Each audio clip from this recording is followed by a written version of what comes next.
My mother is dying outside." Ethan ran forward. He didn't stop to think, he just asked. The barn door creaked open, just enough to let moonlight spill across the hay. That was when Ethan Cole heard the whisper. Not the wind. Not an animal. A child. "Mister, please don't close it." Ethan froze, one hand still gripping the lantern. He had come out late to check on a restless horse, expecting nothing more than a quiet night on his isolated ranch.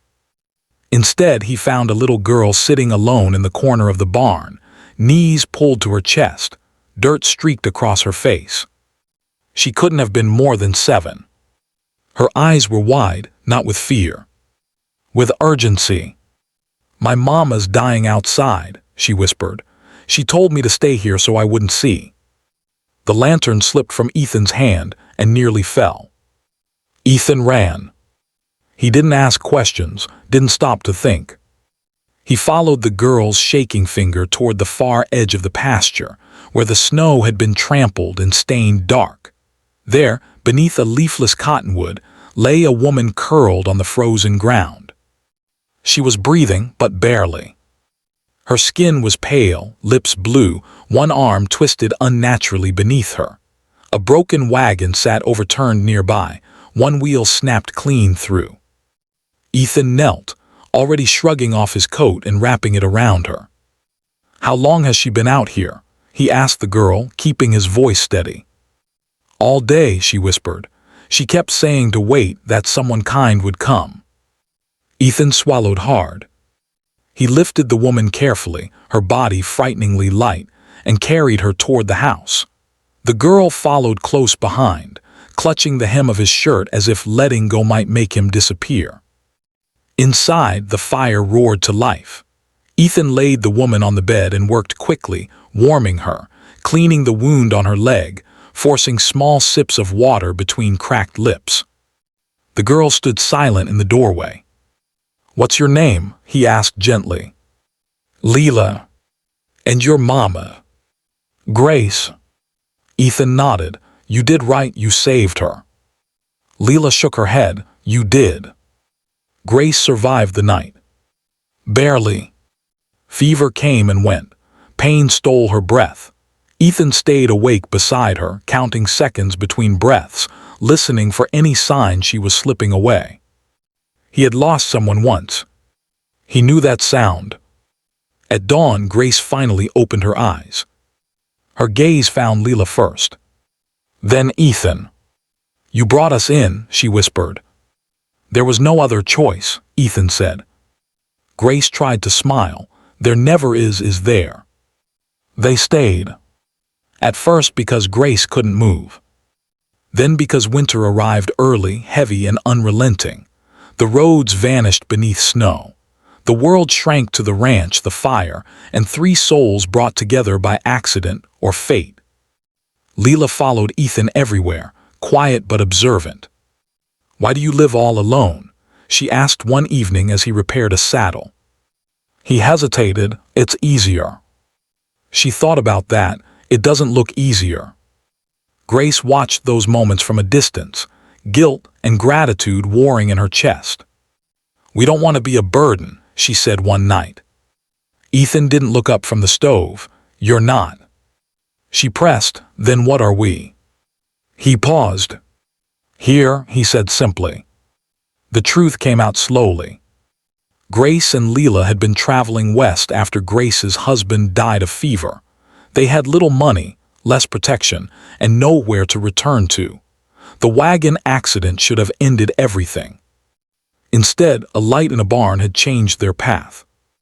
As Christmas crept closer, Leela grew quieter. "Do you miss your papa?" Ethan asked gently. She nodded. "Mama says heaven gets lonely too." Ethan felt that familiar ache. Christmas Eve arrived without celebration. No tree. No gifts. Just snow and silence. Until Ethan noticed Leela sitting alone on the porch, staring at the stars. "You waiting for something?" he asked. She shrugged. "Mama says miracles don't always come when you ask." Ethan looked at the dark horizon. They come when someone answers, he said. That night after Grace and Leela slept, Ethan went to the barn. He worked by lantern light, carving small wooden figures, stringing old bells, dragging in a young pine tree from the edge of the property. By morning, the house looked different. Alive. Leela gasped when she saw it. Did you do this? Ethan smiled, figured Christmas could use a place to land. Grace cried openly. Winter passed. Grace healed slowly, her leg forever marked but strong enough to walk again. Leela laughed more. Ethan laughed too, surprising himself. One evening, Grace packed their belongings. We should go, she said softly. We can't stay forever. Ethan nodded, though his chest felt tight. I know. Leela overheard. That night, Ethan found her back in the barn, sitting where he first saw her. Are we leaving? She asked. Yes, he said gently. She nodded, brave again. Thank you for saving my mama. Ethan knelt. Thank you for asking for help. The next morning, Grace stood at the door, unsure. We don't have much to offer, she said, but if you ever need. Ethan shook his head. You already gave me something. What?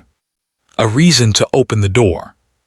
Grace looked at Leela, then back at Ethan. Would it be wrong, she asked quietly, to ask if home can be shared? Ethan didn't answer right away. Then he stepped aside. No, he said, it wouldn't.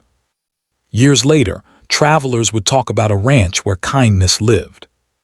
Where a man once alone now walked with a woman beside him. Where a little girl who hid in a barn learned the world could answer whispers. And where one night, cold, dark, and desperate, human compassion proved stronger than fate. Because sometimes, hope doesn't arrive with thunder. It arrives as a whisper. And someone willing to listen. Winter settled hard over the ranch after that Christmas, pressing down with long nights and heavy snow. Grace stayed because she had no strength to leave. Leela stayed because she refused to sleep anywhere else. And Ethan stayed because, without realizing it, he no longer wanted the house to be empty again. Grace healed slowly. Her leg would never be the same, but she learned to walk with steady patience. Each step felt like a victory. Leela counted them sometimes, clapping quietly when her mother reached the far wall. Ethan watched from a distance, pretending not to notice how his chest tightened every time Grace winced in pain. You don't have to keep helping, Grace said one evening as Ethan repaired the door latch she had broken earlier. We'll manage.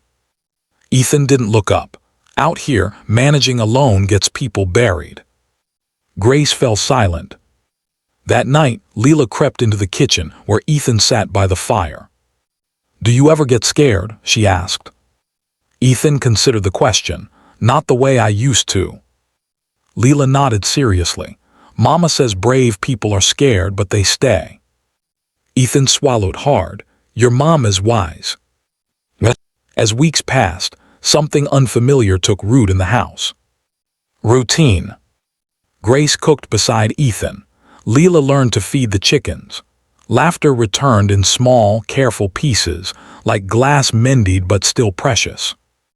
One evening, during a storm that rattled the windows, Grace finally spoke what had been weighing on her. My husband died on a road like this, she said quietly. Fever took him before help ever came. I keep thinking if someone had stopped. Ethan stared into the fire. I didn't stop once. Grace turned to him. What do you mean? I rode past a broken wagon years ago, he said. Told myself someone else would help. That night my own family needed me, and I wasn't there. The storm thundered outside. Grace reached across the table, resting her hand near his. Not touching, just close. You stopped this time, she said. That changed everything. Spring came late but determined. Snow melted into mud, grass returned, the ranch breathed again. Grace could walk the full length of the porch now. Leela raced ahead, laughing freely, no longer whispering her fears to barns and shadows. One afternoon, Grace packed their belongings again. Ethan noticed immediately. "You're leaving," he said. Grace nodded. "We can't build a life on kindness alone." Leela stood frozen in the doorway. Ethan knelt in front of her. "You did nothing wrong." Leela shook her head, tears spilling. "I don't want to whisper again." That night no one slept. At dawn, Grace stood on the porch, the horizon wide and uncertain. "I don't want to take from you," she said to Ethan, "but I don't want to lose what we found either." Ethan looked at the land, the house, the barn where it all began. "I don't know how to be a savior," he said quietly, "but I know how to make room." Grace's breath caught. "Then let us stay," she whispered, "not as burdens, as family." Ethan nodded once, "Then stay." Leela ran into his arms so hard, he nearly lost his balance. Years later, people would say the ranch changed that winter. They would say a man learned how to stop running. A woman learned how to trust again. And a little girl learned her whispers mattered. But the truth was simpler. 3 broken souls chose not to walk past each other. And that choice became home.